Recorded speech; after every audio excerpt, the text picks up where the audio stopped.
Chicos, buenos días. Si prenden su cámara, por favor. Buenos días, doctor. Buenos días, Marlene.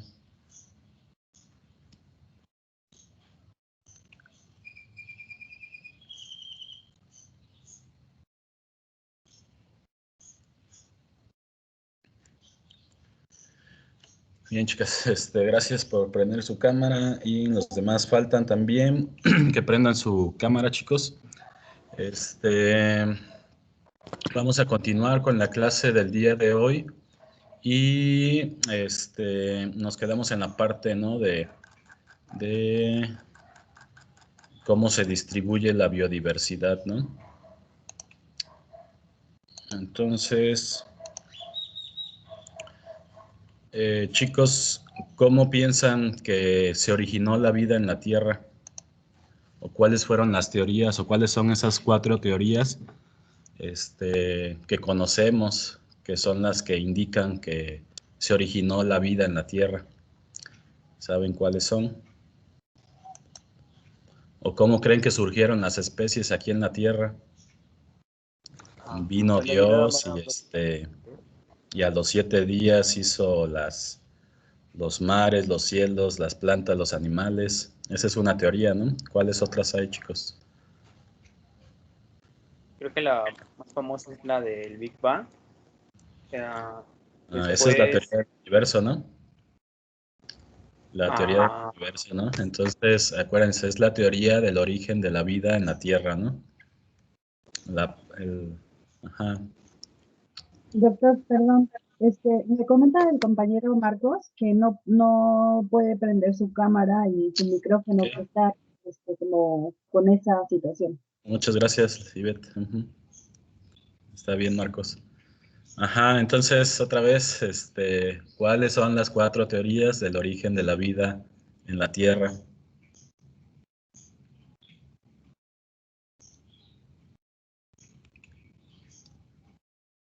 ¿No se acuerdan por ahí de la panspermia? Buenos días. Buenos días, doctor Yarena.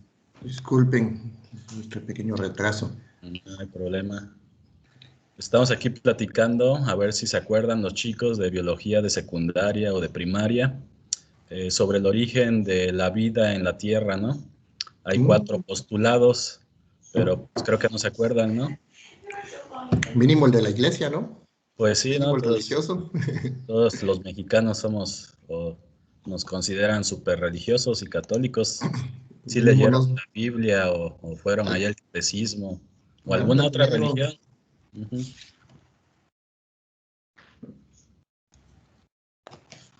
No, ninguno.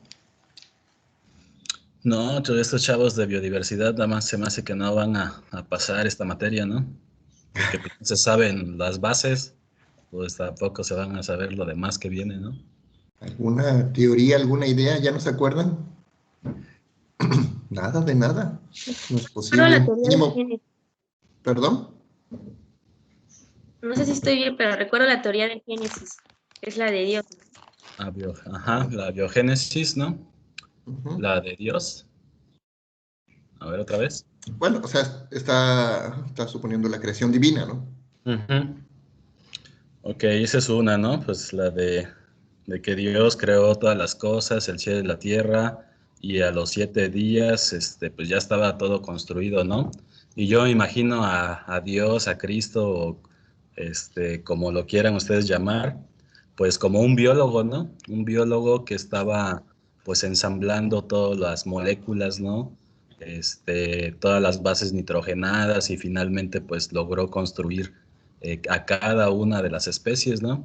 Entonces, pues toda la biodiversidad que hay, imagínense, para hacerla en 7 días, la verdad se me hace un poco complejo, ¿no? Y entenderla así, pero bueno, lo estoy tratando de decir de manera, pues, análoga para que más o menos, pues, entiendan de que, pues, la teoría de la abiogénesis, que es la propuesta por pues la religión, pues no se tienen los suficientes argumentos para poder decir que esa hipótesis es confirmada, ¿no? Entonces hay dos hipótesis, ¿no?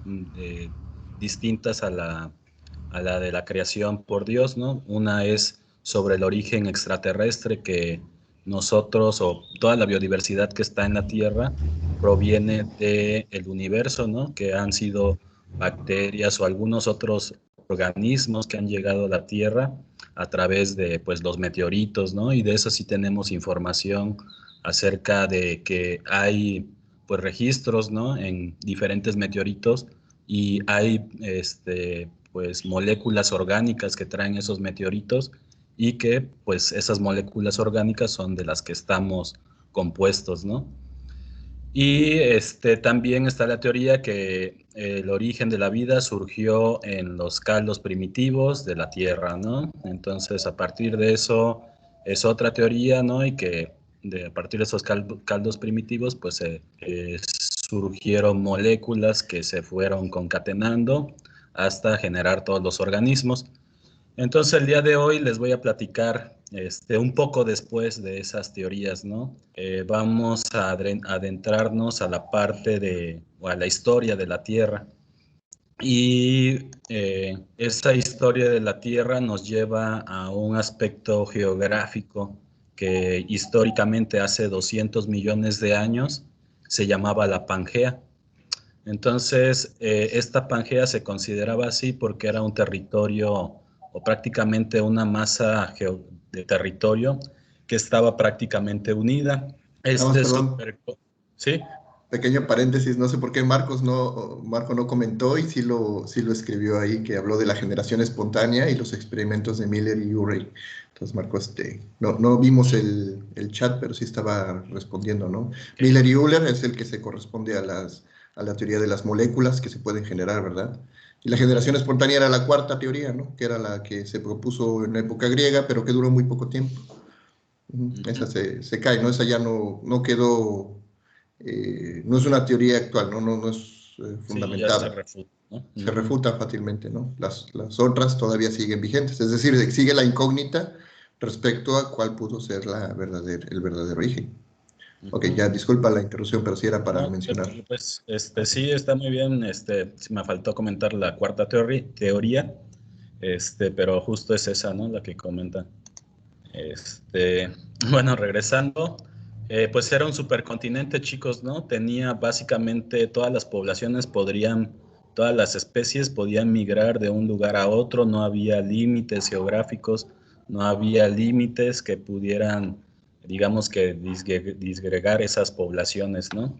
Entonces, al separarse, estas placas tectónicas, estas placas de territorio, pues entonces también las poblaciones, todas las especies, pues se van separando con estas masas de territorio, ¿no? Y bueno, toda esta información de que cómo observamos o cómo fue la Tierra hace 200 millones de años, pues está basada en evidencia fósil. Tenemos registros de diferentes especies que estuvieron presentes en diferentes lugares de lo que era la histórica Pangea. Entonces se puede hacer todo ese proceso histórico de cómo evolucionó la Tierra a través de la evidencia fósil de la biodiversidad.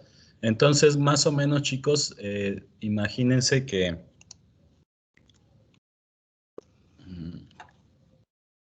no saben cómo puedo hacerle para que...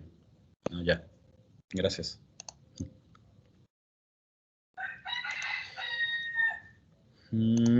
Entonces, miren, aquí está México, chicos. Básicamente en lo que era la Pangea, México estaba en esta posición geográfica. Entonces, todas las especies podían migrar, ¿no? Podían migrar de un territorio a otro. Y ahorita les voy a pasar una animación para que se den cuenta cómo la Pangea se fue separando en los diferentes periodos, ¿no? Aquí ustedes pueden ver los años y las épocas en las cuales fue cambiando la Tierra. y tenemos hasta la actualidad, hasta el año 2002, ¿no? Recuerden que la Tierra pues diariamente está modificando, se está cambiando, todas las placas tectónicas se están moviendo. Entonces, es por eso que la biodiversidad también se encuentra en constante evolución. Por aquí van a encontrar a México, por aquí se va a desarrollar México, y lo que quiero que comprendan es que debido a esos movimientos, pues muchas especies de diferentes afinidades geográficas están presentes en México. Y por aquí lo pueden observar cómo se está desarrollando pues, el país, ¿no? O lo que actualmente conocemos como el país. Entonces,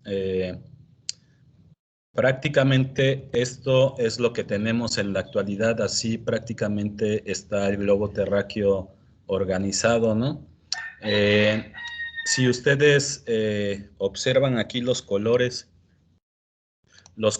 que tiene México corresponde a que hay especies presentes de diferentes regiones geográficas y que están presentes en México.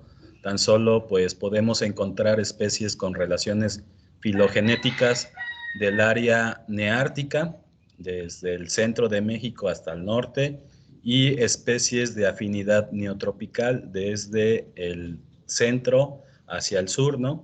Con especies de afinidad que se encuentran en esta región geográfica de esta parte del mundo, ¿no? Entonces, gran parte de que México sea uno de los países megadiversos tiene que ver con la posición geográfica que jugaron las placas tectónicas de las que actualmente pues México está conformado, y es por eso que tenemos una gran biodiversidad, además de que pues obviamente estamos dentro de los trópicos, ¿no? Que es la zona donde existe mayor riqueza de especies, ¿no?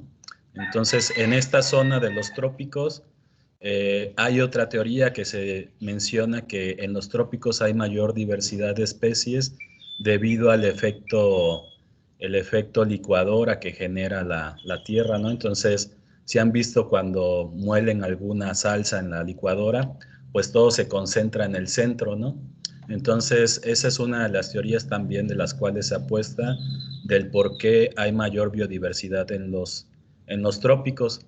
En las zonas templadas, por ejemplo, en las partes fuera de los trópicos, se dice que son zonas o son áreas geográficas actuales o son áreas geográficas recientes que tienen muy poco tiempo a comparación de los trópicos de haber surgido, y es por eso que la biodiversidad ha tardado en colonizar estos ambientes, además de que son ambientes extremos, ¿no? De que son ambientes extremos y que muy pocas especies tienen la capacidad de poderse adaptar a este tipo de condiciones.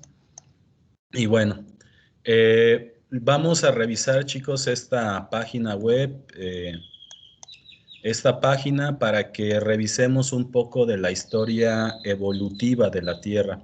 Se las voy a pasar en el chat del grupo para que ustedes la tengan, y también pues les voy a enseñar cómo manejarla.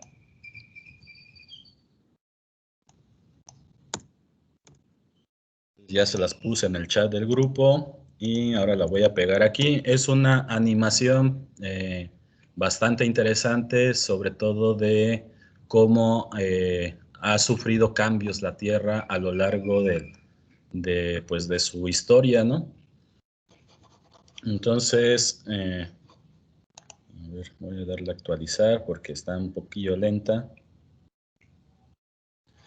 Bueno, por el lado izquierdo, chicos, tienen diferentes épocas sobre las cuales la Tierra ha pasado.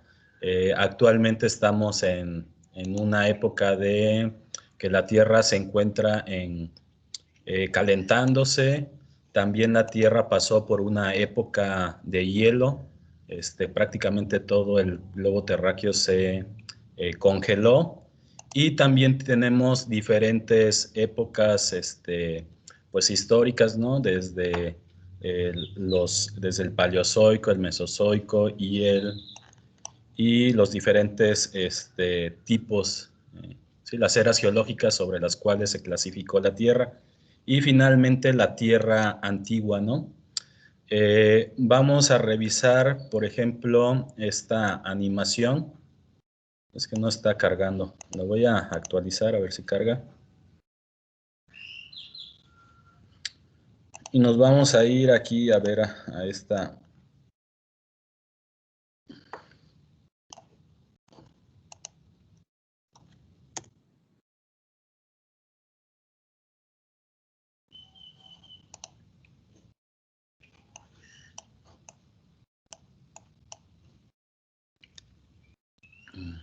Permiten unos minutitos.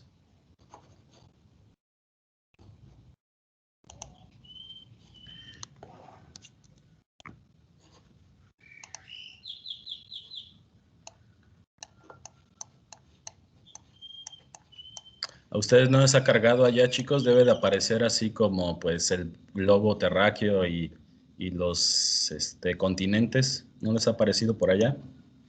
No, bueno, a mí me sale igual en negro. Sí, a mí también. Ya está empezando a cargar la mía, como la mitad del bloque. Ujú.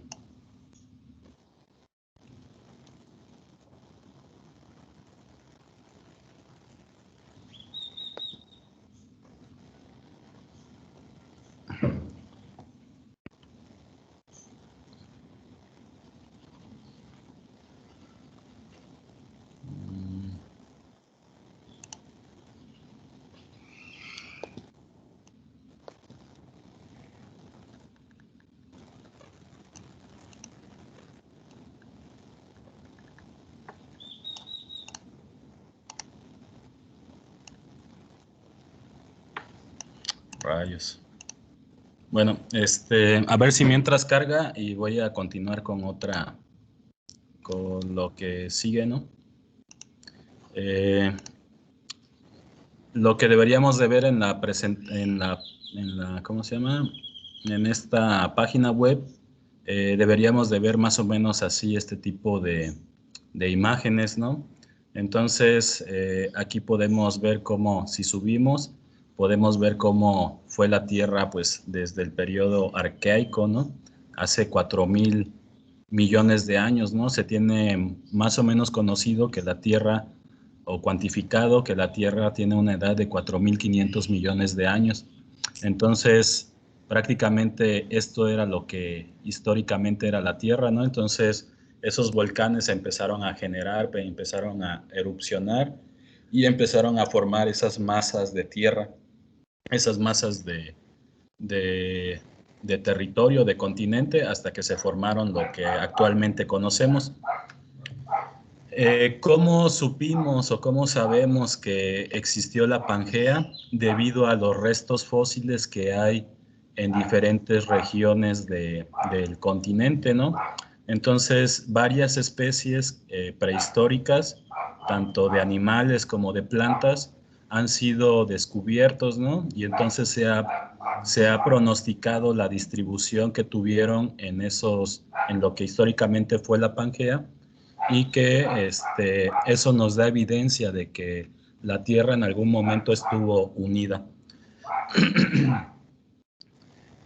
También la información que nos provee cómo migraron los seres humanos y cómo colonizaron los diferentes pues, continentes nos da una historia de cómo la Tierra también estuvo evolucionando desde el punto de vista geográfico, ¿no?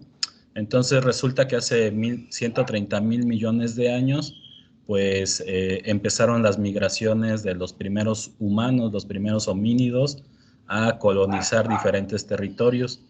Entonces, hace prácticamente 20 millones de años, 15 millones de años, se colonizó, o bueno, los primeros humanos llegaron al territorio mexicano y empezaron a colonizar, ¿no? Entonces, la humanidad mexicana pues es mucho más reciente que la prehistórica de África, ¿no? Podemos ubicar de dónde provenimos si nosotros ubicamos el color de nuestra piel con esta escala de color. A lo mejor no se ve muy bien, pero Aquí podemos ubicar los colores de la piel con la escala de von Luschan y podemos ubicar nuestro origen geográfico. Pues yo más o menos, según mi color de piel, mi origen geográfico debe ser por esta zona de África, ¿no? O por aquí, que más o menos estoy medio chocolatoso. Debe ser por esta zona, ¿no? Entonces, esta información pues sirve obviamente para pues comprender cómo ha sido la migración de la diversidad, en este caso de las especies humanas, ¿no? Y también tenemos otro tipo de pruebas evolutivas biogeográficas, por ejemplo, en el caso de animales tenemos los camellos, ¿no? Estos dromedarios que son evidencias de pruebas evolutivas de que a partir de una especie se generaron nuevas especies que, aunque están en distintos lugares geográficos, comparten todavía caracteres genéticos en común que los hacen estar emparentados filogenéticamente. Igual pasa con algunas especies, ustedes pueden, pues digamos que ubicar más fácilmente al tapir, que es una especie que se distribuye aquí en México, el armadillo de 9 bandas y el jaguar, que tienen parientes hermanos, ¿no? En África, ¿no? Entonces, ¿cómo se explican que, pues al haber un gran océano, pues pueda haber individuos que geográficamente estén aislados, pero que genéticamente estén emparentados? Pues las razones es porque hubo la Pangea hace 2.000 millones de años, ¿no? Bueno, chicos, entonces, ¿dónde está presente esa información? Ya que sabemos cómo fue México, cómo el territorio mexicano pues se ubicó geográficamente, vinieron los esfuerzos de conocer qué es lo que se tiene en cada uno de los países. Les voy a presentar esta información de Conavio, que es una de las bases de datos que concentra México. Ajá. Es esta que aparece aquí en Conavio. Y vamos a revisar, chicos, les va a aparecer como primera opción, les va a aparecer esta ventana. Yo quiero, pues, ahorita exponer o explicarles si se van a dar clic aquí donde dice plantas. Va a aparecer un mapa con puntos de presencia de las especies. Si ustedes le dan zoom a esta pantalla, yo me voy a posicionar, por ejemplo, aquí en la zona de donde estamos ubicados, ¿no? De Amatlán de los Reyes. Prácticamente es esta zona, ¿no? Y la facultad debemos de tenerla por aquí, ¿no? Entonces, miren, chicos, ayer hablábamos acerca de dónde está la biodiversidad y cómo podemos usarla con fines de aprovechamiento hortícola. Entonces, imagínense que ustedes los contratan para buscar una planta que es importante para la producción hortícola, ¿no? ¿Dónde pueden ir a buscarla? Pues pueden encontrar registros de presencia de esa especie e ir a esas poblaciones y colectar algunos individuos, obviamente con los permisos especiales de colecta, y llevarlos a invernadero o viveros, ¿no? Pero, por ejemplo, estas zonas no han sido exploradas, ¿no? Este es el Cerro de Lourdes, donde está la cueva de Lourdes. Esta zona no ha sido explorada, ¿no? No ha sido explorada en términos botánicos. Entonces, aquí es una oportunidad. Todas estas zonas que no tienen puntos de presencia de plantas, ha sido porque no han ido biólogos, no han ido exploradores a ver qué hay, ¿no? Entonces, son oportunidades que podemos tener nosotros como biólogos para poder desarrollar investigación, ¿no? A lo mejor si yo hago un transecto aquí en esta zona, puedo encontrarme alguna especie de planta que tenga interés medicinal o interés hortícola, ¿no? O algún tipo de interés estético, ¿no?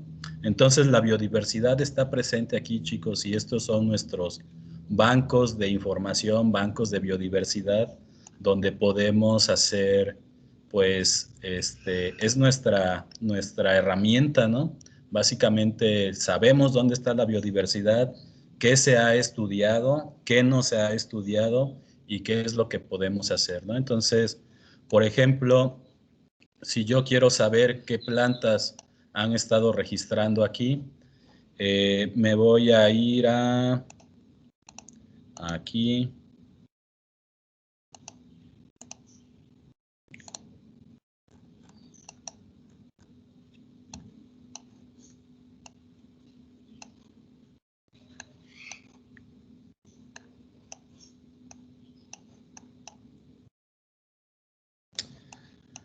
Ajá, entonces estamos en Amatlán de los Reyes y le iba a dar clic aquí, me parece. Ujú. Entonces, si yo, por ejemplo, quiero saber qué tipo de plantas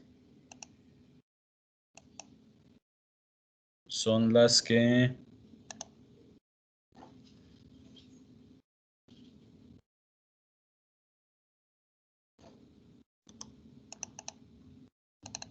es que hay una opción para poder.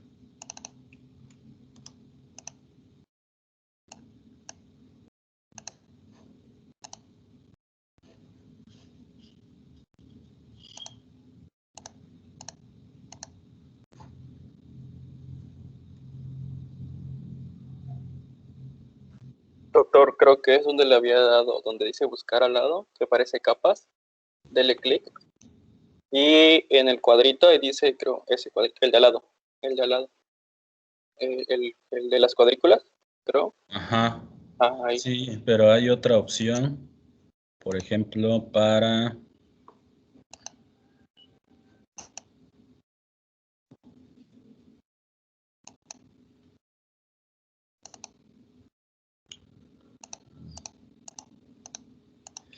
hay una opción que nada más sale así como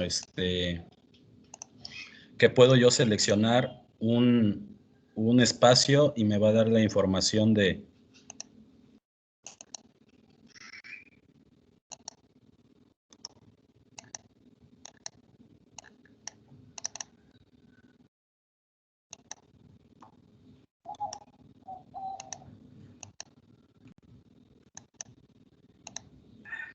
Así es esta, ¿no?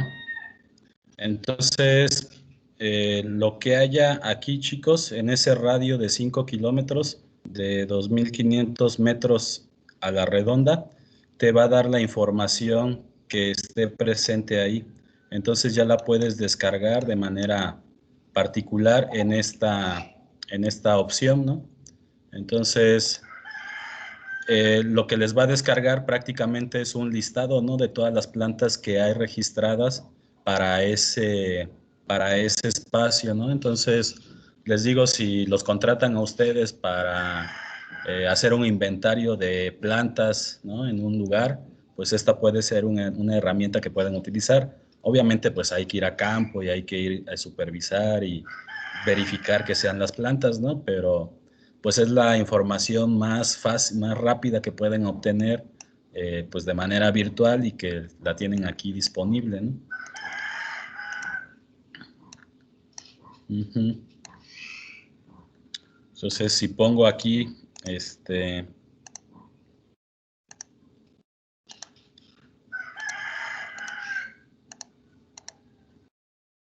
ajá, entonces ahí no me va a dar nada de información o lo que tenga, pues prácticamente cero. ¿Dudas, chicos, hasta ahí? ¿Dudas, preguntas, comentarios?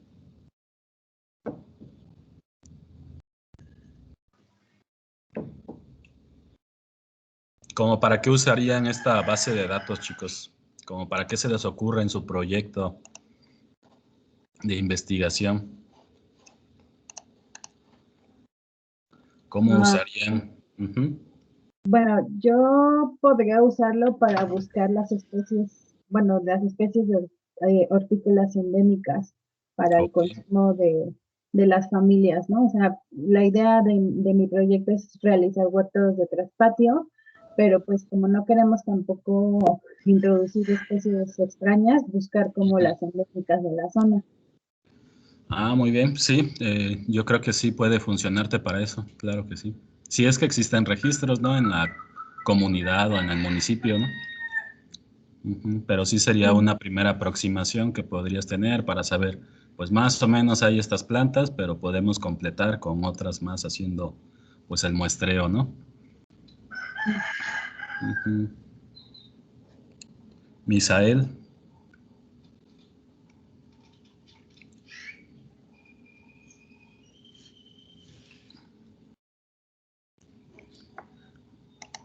Bueno, les iba a platicar que no nada más hay de plantas, chicos, hay con mamíferos, aves, bacterias, hongos, invertebrados, reptiles, protistas, plantas, peces y mamíferos, ¿no? Casi hay 11 millones de registros en la base de datos, ¿no? Entonces, es otra herramienta que ustedes pueden utilizar para pues, como bien dicen, pues, utilizarla para su proyecto o alguna cuestión, ya sea profesional, ¿no?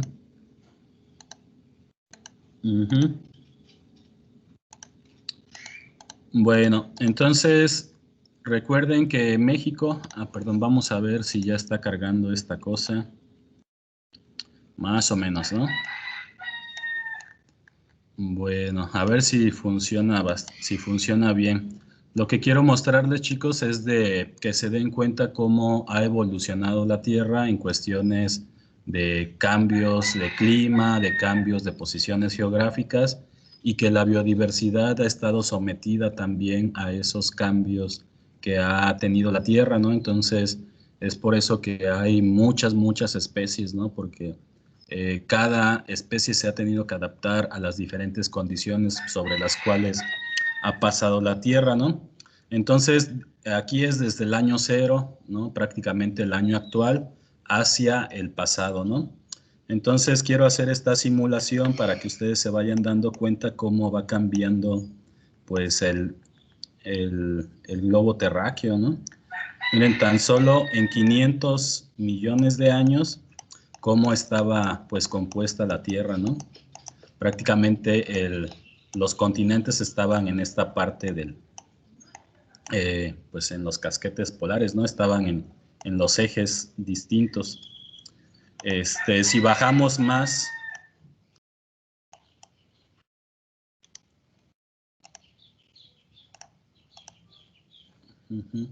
si bajamos más, podemos observar cómo pues eran las placas, ¿no? Tectónicas en ese entonces. Recuerden que en el año, hace 2 millones de años, era prácticamente, pues ya se estaban separando, ¿no? De lo que conocíamos, de lo que era la Pangea.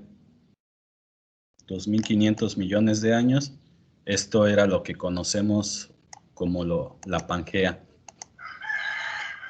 Y si bajamos todavía más y nos vamos más hacia el pasado, así veíamos la Tierra, ¿no? Hace 3.000 años y hace 4.000 años, eso es lo que veíamos, ¿no? Unos volcanes ahí primitivos donde empezaban, que eran activos y con pues con el paso de que estaban generando lava, pues fueron formando lo que ahora actualmente conocemos como la Tierra, ¿no? Entonces, más o menos así eran los volcanes y hace 4.500 millones de años la Tierra era pues una estrella incandescente que todavía no estaba enfriándose, entonces pasaron prácticamente 500 millones de años para que se enfriara la Tierra y pudieran generarse las condiciones para generar vida, ¿no? Entonces, vamos a irnos aquí a la paleotierra, ¿no?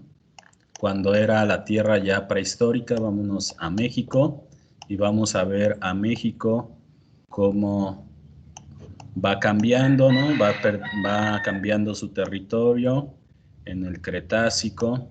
Recuerden que en el Jurásico es donde aparecieron los dinosaurios carnívoros, ¿no? Entonces había dinosaurios, ¿no? En esta región, en México, ¿no? Aquí estaban.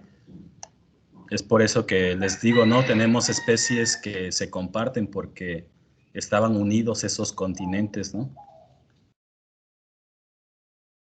Entonces,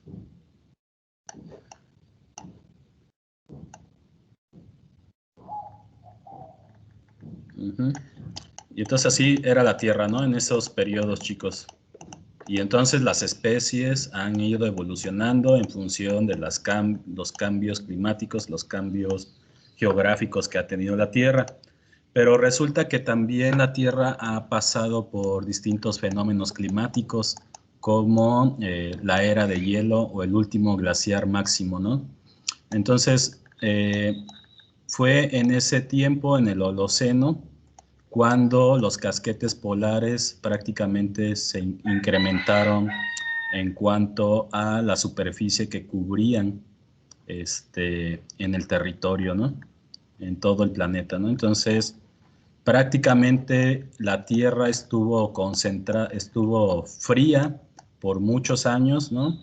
Y entonces, ¿qué pasó? También otra de las hipótesis del por qué hay mayor biodiversidad pues, en los trópicos es debido a que cuando ocurrió esta era de hielo, muchas especies migraron hacia las zonas tropicales donde encontraban las mejores condiciones, pues más calorcito, ¿no? Obviamente, yo haría lo mismo si vivo por aquí en esta zona y el clima cambia y hace mucho frío, pues me voy a ir a viajar o me voy a ir a vivir a lugares donde pues esté yo cómodo, ¿no? Donde mi capacidad fisiológica pues responda a esas condiciones ambientales, ¿no?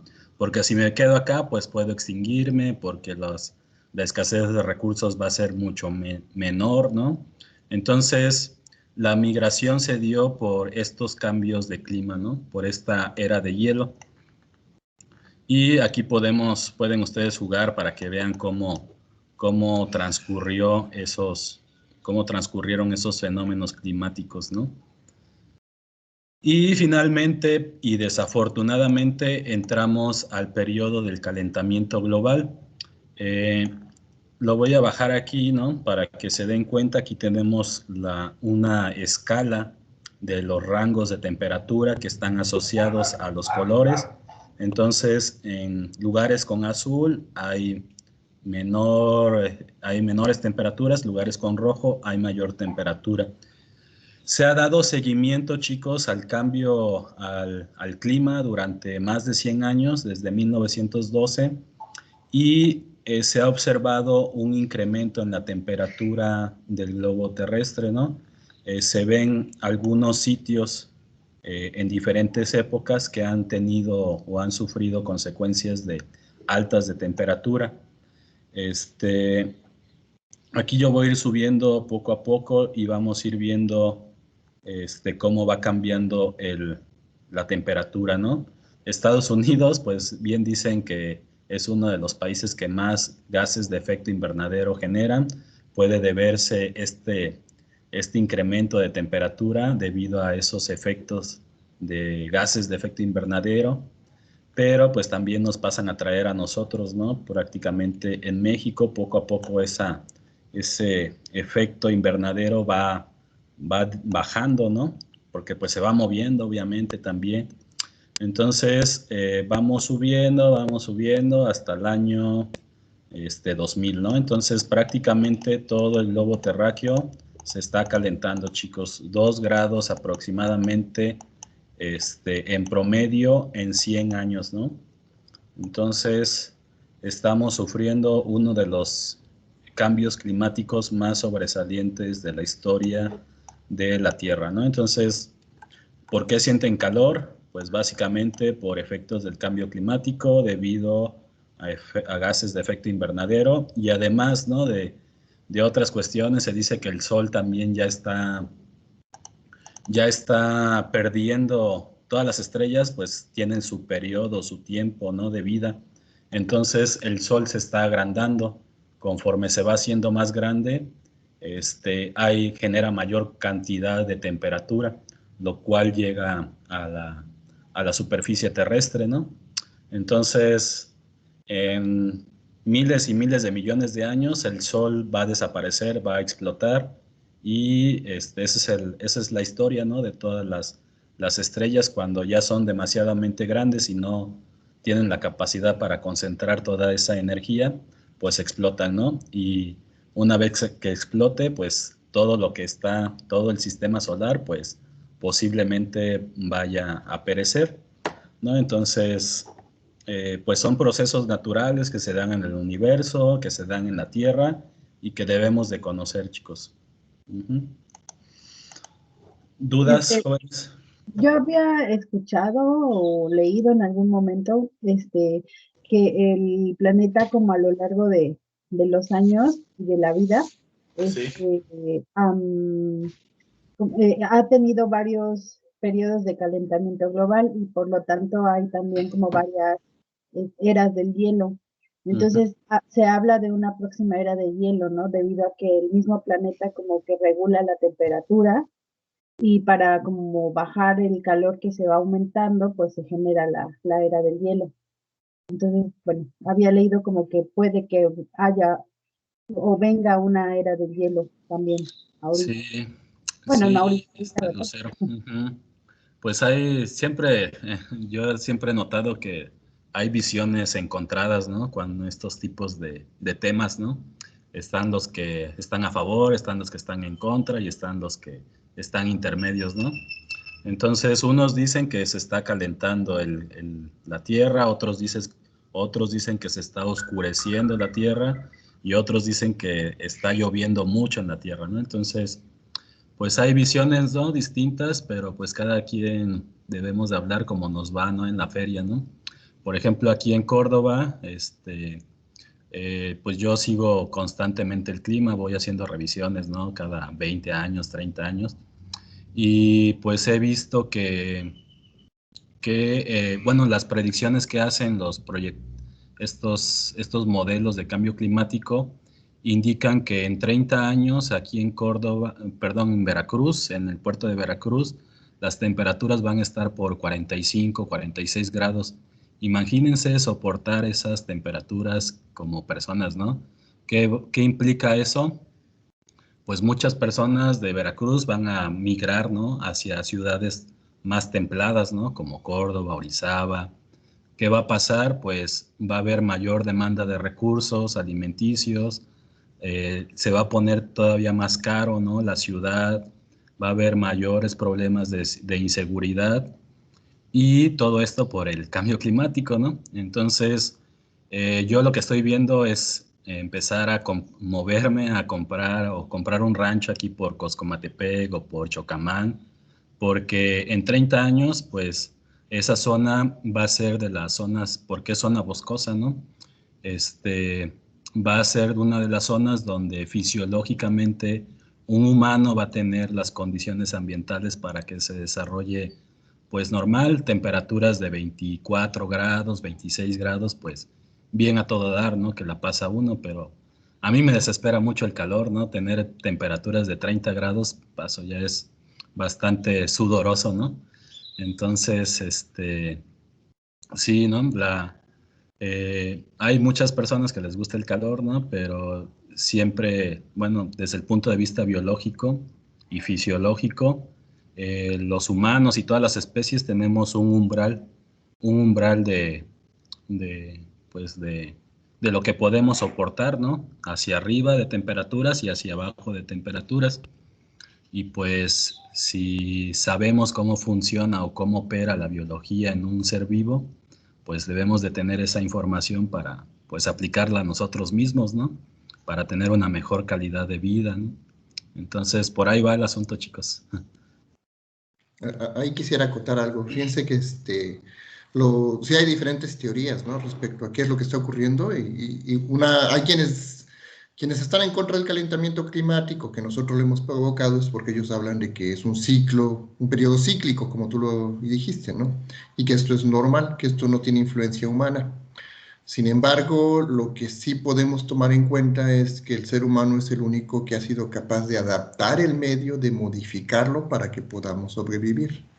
Por lo tanto, los esfuerzos ahorita en el uso de la biotecnología, de la comprensión de la biología, como dice el doctor, pues es en la búsqueda de nuevas alternativas para modificar, ¿no? Hay proyectos bastante ya increíbles que nadie hubiera imaginado. Por ejemplo, ya hay quienes buscan cómo capturar los gases de efecto invernadero para disminuir y frenar ese calentamiento que está ocurriendo, ¿no? Que se está produciendo de una manera cíclica.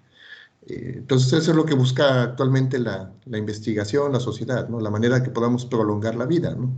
Y la esperanza es que si antes lo hemos hecho, que ahorita lo podemos hacer, ¿no? O sea, ya desde hace tiempo se hablaba, hace 50 años se hablaba que en el año 2000, 2010 íbamos a tener una fuerte problemática por la alimentación, ¿no? Si bien hay hay fuertes problemas, todavía se ha logrado sobrellevar, ¿no? O sea, el ser humano se ha logrado adaptar, ha logrado modificar, ha logrado prever varias situaciones.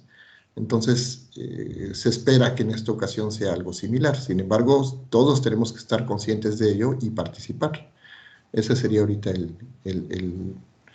dijéramos que el avance, la mini conclusión de lo que está en juego, yo siento. Aprovecho, fíjense que de lo que ahorita también nos mostró el doctor, el movimiento de la Pangea es interesante para ver cómo se han movido, cómo hemos estado conviviendo con otras tierras, cómo han surgido, cómo se han hundido. Si bien la aplicación lo que permite es ver México cómo se ha relacionado, pero también hay videos animados que ya se han hecho en varias plataformas. Ahí puse ahorita uno en YouTube que dura 2 minutos y que precisamente les va pasando de manera animada durante estos 460.000 millones de años, 4.600 millones de años, perdón, cómo se modificó la Pangea. Y otro capítulo que vale la pena, es una serie de divulgación, pero vale la pena si quieren comprender más de lo que significa. Hay quienes llegan a confundir hace rato, qué bueno que nadie mencionó el Big Bang, porque hay personas que luego les dicen uno, ¿cuál es la teoría de la vida? Y dicen el Big Bang. El Big Bang fue la creación del universo, todos están de acuerdo, ¿no? Todos saben de ella, aunque sea de manera, ¿cómo se dice?, de conocimiento general. Desde la vida, desde que se generó el Big Bang hasta la generación de la vida, han transcurrido pues, más del 90%. Justamente en la serie lo van a ver cómo lo explican, qué tiempo llevamos en este universo y la vida en la Tierra, qué tiempo lleva, si lo vemos como un reloj, hasta el momento, qué es lo que lleva de existencia el universo, ¿no? Entonces esa serie, la segunda que les puse ahorita, es la serie se llama Cosmos. Esta serie ya tiene algunos años que salió, ha de haber salido hace como 5 años, yo creo, 4 años, y narra en el primer capítulo esta relación del tiempo, desde que se creó el universo, que se creó la Tierra, cuándo se creó la vida en la Tierra, y cuándo llegó el ser humano, ¿no? Y podríamos sacar ahí muchas otras conclusiones de cuál ha sido la influencia, ¿no? Y cómo nos está yendo y cómo nos va a ir. Pues bueno, eso era lo que quería acotar, nada más. Gracias, doctor Llarena, por la retroalimentación. Entonces, chicos, recapitulando, ¿cuáles son las 4 teorías del origen de la vida en la Tierra?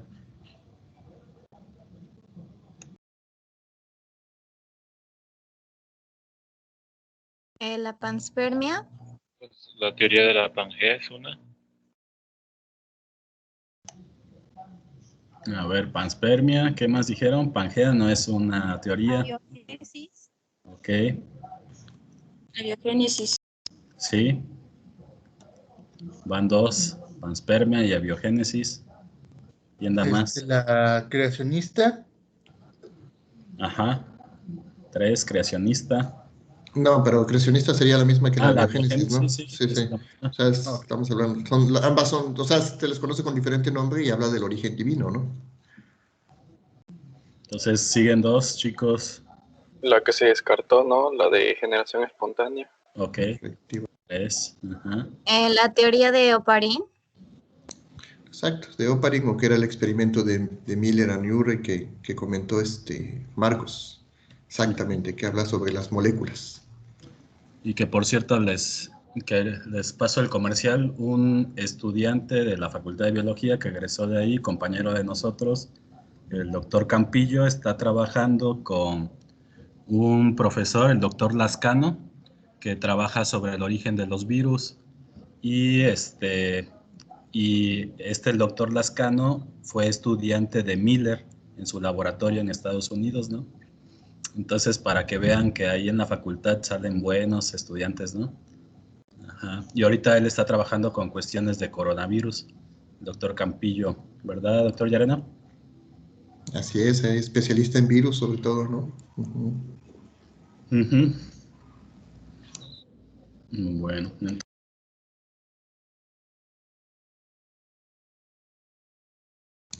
Tienes en silencio tu micrófono. Sí, gracias. Continuemos entonces, Juanes.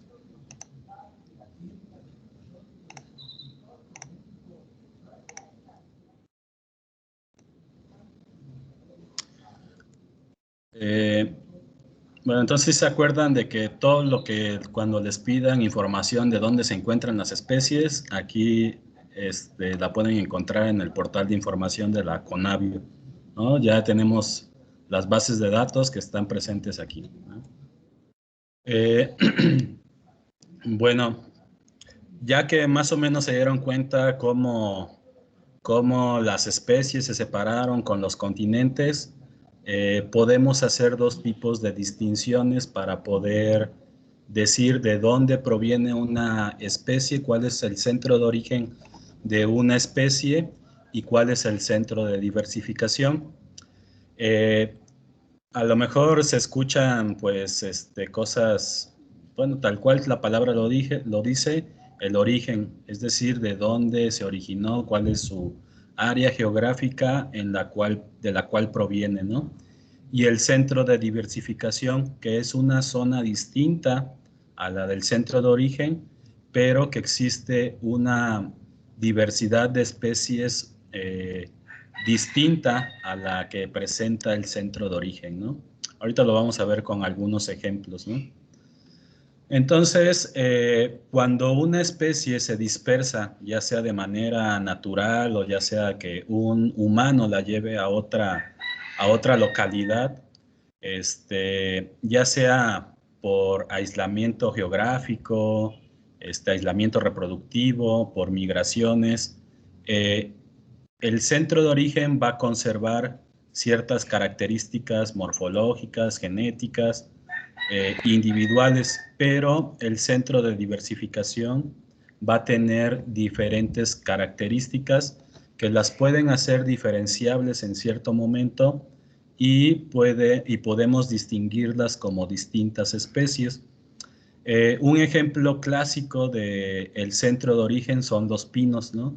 China es el centro de origen del género de Pinus, ¿no? Pero México es el centro de diversificación, México, Guatemala y Honduras. Prácticamente en México existen 44 especies de pinos y es uno de los países con mayor diversidad de pinos, ¿no? Entonces, aunque no sean especies originarias del país, la diversificación se dio básicamente por la separación de estos continentes, ¿no? ¿Cómo podemos identificar nichos cómo podemos identificar centros de origen, chicos? Nosotros en la Facultad de Biología, el doctor Gino Delices, el doctor Leiva, la doctora Pastrana, la doctora Núñez, Rosalía, el doctor Pablo Andrés, su servidor y el doctor Martín, Roberto Gámez Pastrana, pudimos describir cuál es el centro de origen del jitomate, ¿no? Entonces miren la diversidad de formas que tiene el tomate Solanum lycopersicum de manera silvestre. Entonces este es el tomate que comúnmente conocemos, el domesticado, el silvestre y pues la planta silvestre. Todo esto ha sido un proceso de domesticación para llegar a esta planta, pero resulta que la planta tiene muchos problemas pues genéticos, ¿no? Debido a que se ha estado cruzando y retrocruzando y pues ha tenido problemas de consanguinidad porque debido a que pues en los cultivos bajo invernadero pues no se lleva un control de la semilla o no se lleva un control de las polinizaciones o es difícil no tener un control a veces dentro de los sistemas de invernadero y es por eso que es necesario cuando un cultivo de jitomate ya se encuentra en riesgo debido a problemas genéticos, entonces debemos de recurrir a las especies silvestres.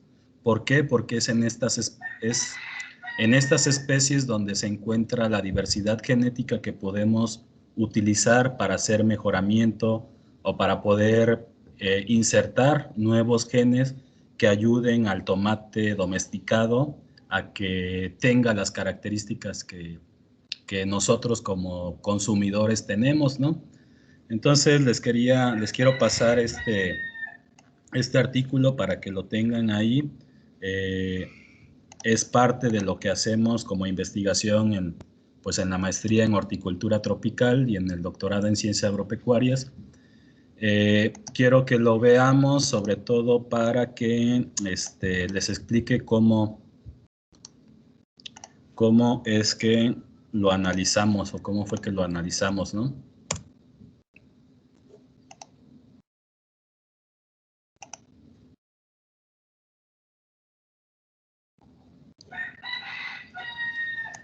Entonces, chicos, lo que queríamos descubrir es el centro de origen del jitomate y ver si realmente el centro de domesticación era México, ¿no? O es el centro de domesticación. Pues aquí nos aventamos una revisión de cómo íbamos a hacer el estudio. Utilizamos 18 variables climáticas, temperatura, rango medio de la temperatura, isotermalidad, precipitación anual, el índice de variación estacional, la precipitación trimestral. Utilizamos registros de presencia. Utilizamos registros de presencia de la especie, de las especies silvestres en México. Estos puntos que ven aquí son registros, coordenadas geográficas de la especie en México y sobrepusimos las capas ambientales que les acabo de mencionar. Esas capas ambientales también las replicamos para Sudamérica, ¿no? Las mismas capas digamos que traslapamos a las condiciones ambientales que tiene esta región. También estos puntos que ven aquí son registros de jitomate silvestre en esta región de Sudamérica, ¿no? Entonces, lo que encontramos, chicos, es que básicamente dos cosas interesantes, ¿no? Resulta que el análisis de componentes principales de las variables climáticas en su totalidad suman el 57 más el 17 es aproximadamente el 74% de variación climática. Hay mucha variación climática tanto en el centro de origen como en el centro de domesticación, excepto que en el centro de origen las variables BIO15 y BIO12 que se refieren a la temperatura y a la precipitación están concentradas, ¿no? Están concentradas en un lugar muy particular que es donde pues está la presencia de esas especies, de esa especie de jitomate, ¿no? Pero en el área de domesticación está digamos que separada por dos grandes elementos o componentes ambientales, ¿no?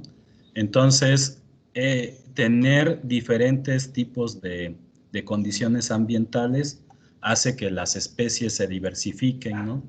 Entonces, como nosotros nada más utilizamos dos regiones geográficas, es por eso que tenemos dos tipos de áreas, ¿no? Pero si hubiéramos utilizado más áreas, pues entonces tuviéramos más condiciones climáticas y por lo tanto una mayor diversidad de especies de jitomate.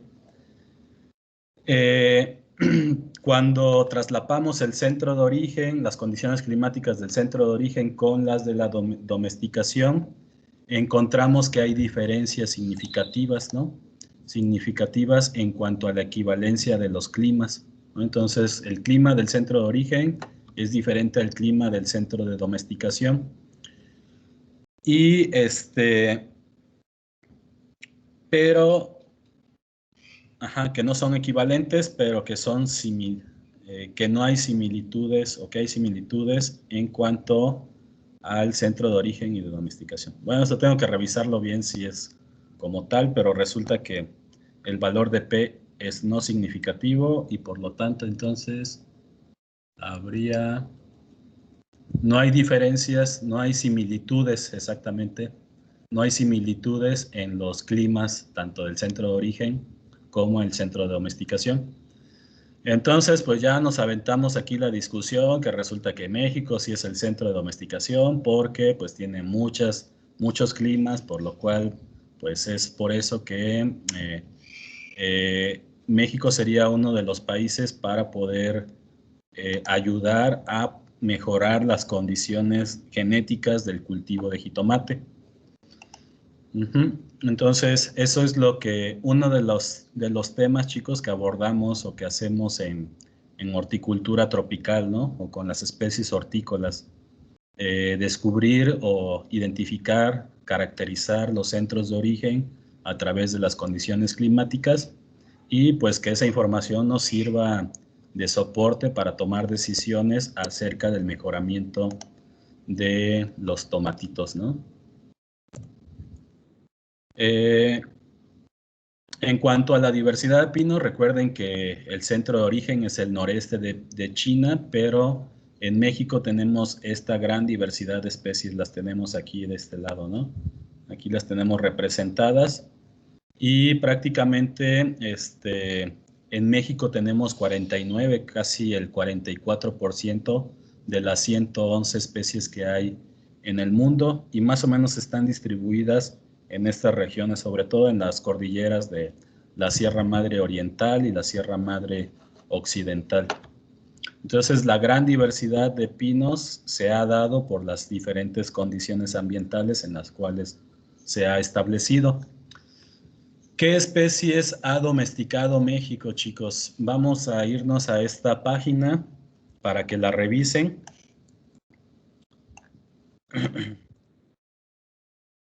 Se las voy a pasar ahí en el chat.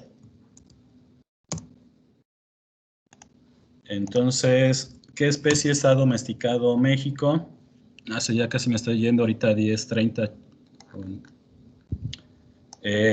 Aquí les presento esta lista que generó Acevedo y colaboradores en el año 2009 de las plantas cuyo centro de origen, domesticación y diversificación es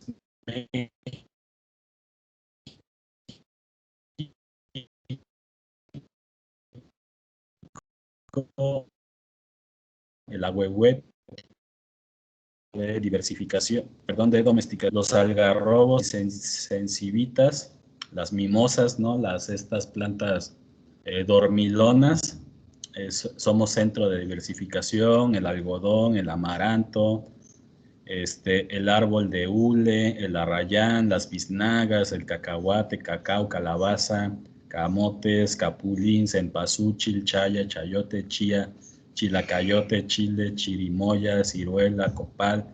Y bueno, la lista es demasiado larga, ¿no? Pero se las dejo. Hay otros 70 géneros más, ¿no? De plantas que no sean todavía, de 70 plantas que México es centro de diversificación, ¿no? Entonces ya ustedes tienen aquí información de qué plantas han sido domesticadas, qué plantas se han diversificado en México o si México es centro de origen. Entonces, ¿para qué les sirve esta información, chicos? Si los contrata una empresa para que hagan un cultivo de amaranto, pues entonces saben que pues México es centro de origen y de domesticación y van a saber en qué lugares van a producir amaranto o van a cultivar amaranto, ¿no? Entonces aquí tienen la información disponible.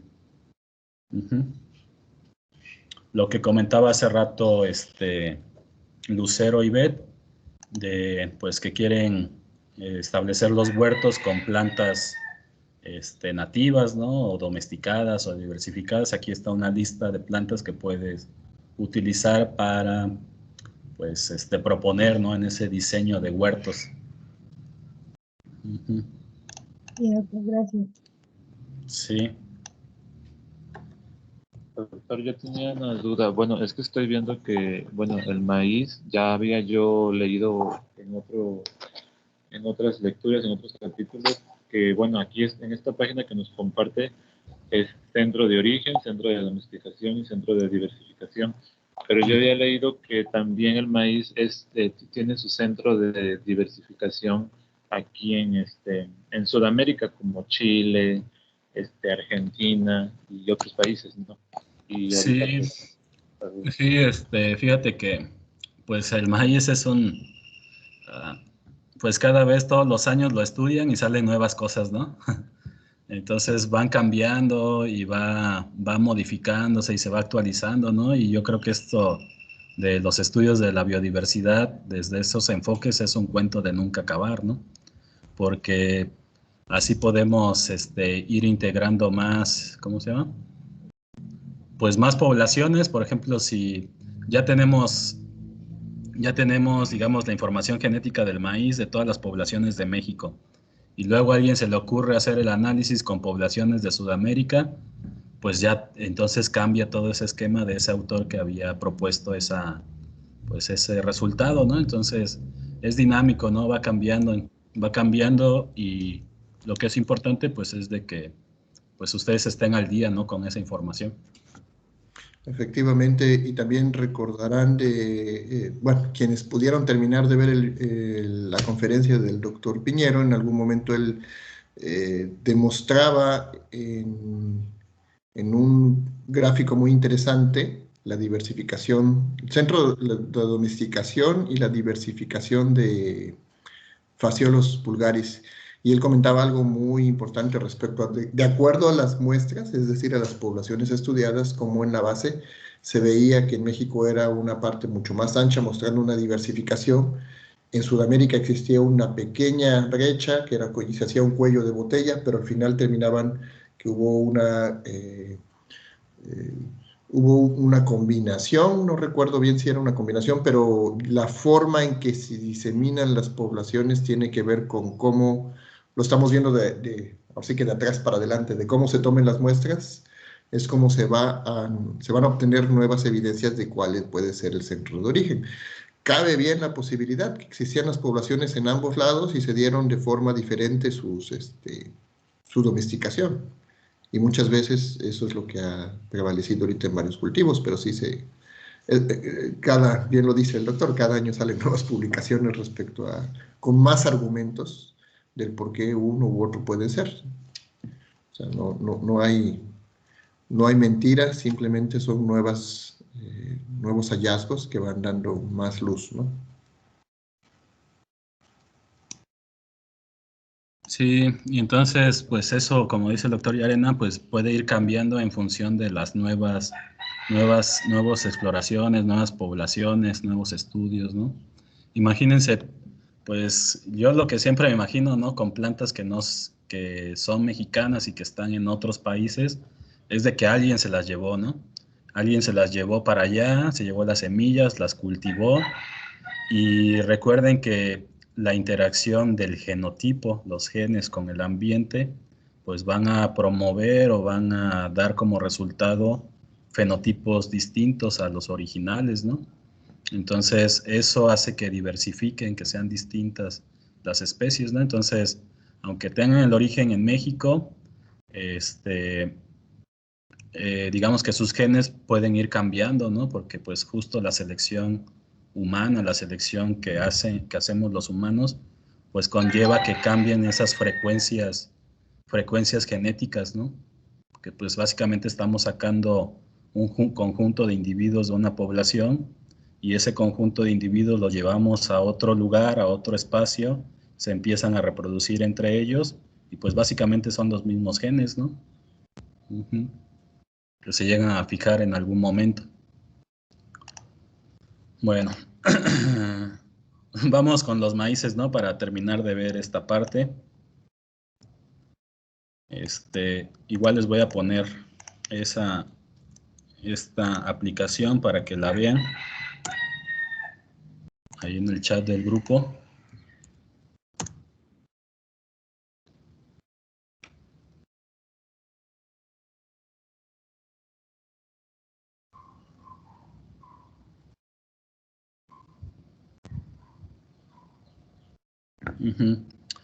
Bueno, también esa es otra plataforma para que igual se den cuenta de cómo están distribuidos los maíces, ¿no? Entonces, a los maíces se les llama o se les han considerado como razas, ¿no? Las razas es una categoría taxonómica por debajo de la variedad, que raza se le llama así porque pues es una población muy, muy, muy particular, en una condición ambiental muy particular.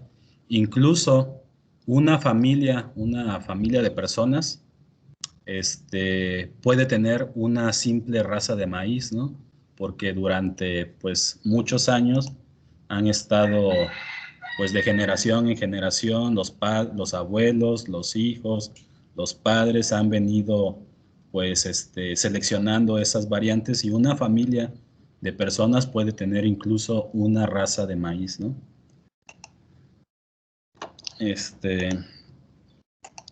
Bueno, pues aquí son, es que quería ver este mapa, pero a ver si, como que anda chafeando, ¿no? El internet, no sé si allá a ustedes les pasa. Ah, pero ya iba. Creo que es el tuyo. Sí, sí, sí. También tienes muchas ventanas abiertas, luego se alenta ya si estás usando mucho RAM. Eso sí, es que si no luego se me olvidan cuáles tengo que abrir. Es así. Pero ahí va, poco a poco. Bueno, la intención de esta plataforma es que también se den cuenta, chicos, que los maíces o el maíz tiene pues distribución en todo el país, pero tiene rangos altitudinales. Ese es un gen, el gen que está asociado con la altitud, ¿no? Pero no tiene que ver con la medida de altitud, ¿no? Sino que está correlacionado con la siguiente pues, reflexión. Si nosotros estamos aquí en Córdoba, estamos a 30 grados, ¿no? Por ejemplo. Pero si empezamos a subir el pico Orizaba, si empezamos a subir, ¿qué es lo que va a ir pasando? Pues la temperatura va a ir disminuyendo, ¿no? Entonces, a mayor altitud, menor temperatura. Entonces, los maíces tienen genes que no se adaptan a condiciones de frío, ¿sale? Entonces, cuando llegan a pasar esa altitud, pues esos genes pues no se expresan, y por lo tanto entonces es prácticamente imposible establecer una población de maíces a una altitud en la cual no ha sido pues probada, ¿no? Esos experimentos se llaman experimentos de jardín. Llevar a una población a condiciones extremas en las cuales no sobrevive y ver cómo le va, ¿no? Para ver si se adapta, y de los individuos que se adapten se obtienen las semillas, y de esas semillas se vuelven a sembrar, germinan, y de las que vuelvan a sobrevivir se van seleccionando, y así sucesivamente, ¿no? Y de esa manera es como van seleccionando genéticamente, o van seleccionando de manera pues empírica los productores a las mejores plantas de maíz, ¿no? De tal manera que se han generado maíces gordos, maíces largos, maíces de diferentes formas. Pues no me carga aquí, chicos, ¿no? No me carga aquí. A ver si el día de mañana, cuando haya un espacio, podemos verla más a detalle. Ajá. ¿Dudas, jóvenes? Yo tengo una, doctor. ¿Cómo se establece una ruta de diversificación? ¿Qué factores se toman en cuenta, además de los registros del linaje de esa especie. Ah, sí, mira, Marcos, un criterio está relacionado con que en los centros de diversificación hay un mayor número de especies, lo que platicábamos acerca del chayote, ¿no? Ahorita lo pongo.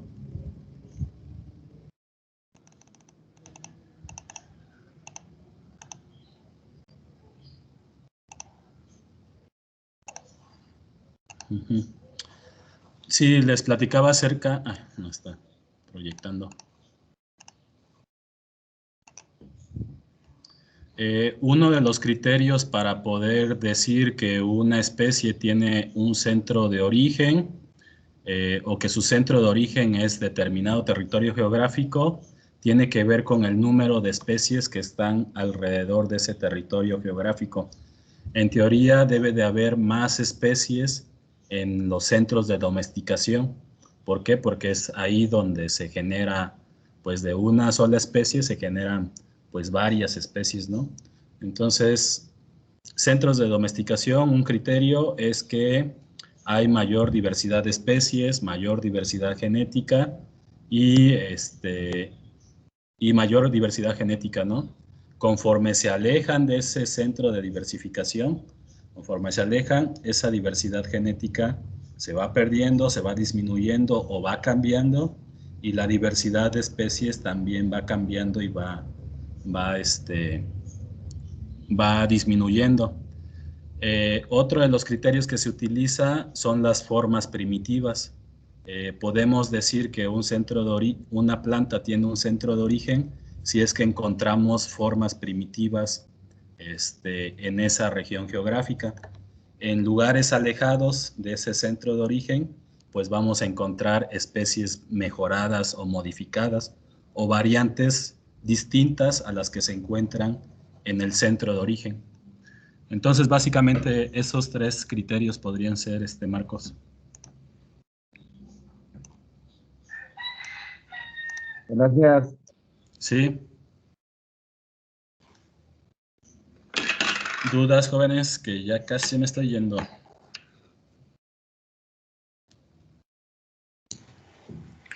Oye, pensaba si les iniciamos un poco con la clase, porque habíamos dicho que era conveniente las clases de marcadores antes de que expongan. Sí. De todos modos, ya no me daría tiempo de terminarla hoy. Se me hace que recorremos sus presentaciones para el día jueves. Bueno. Y el jueves podría ser, aunque sea breve, para que estemos los dos.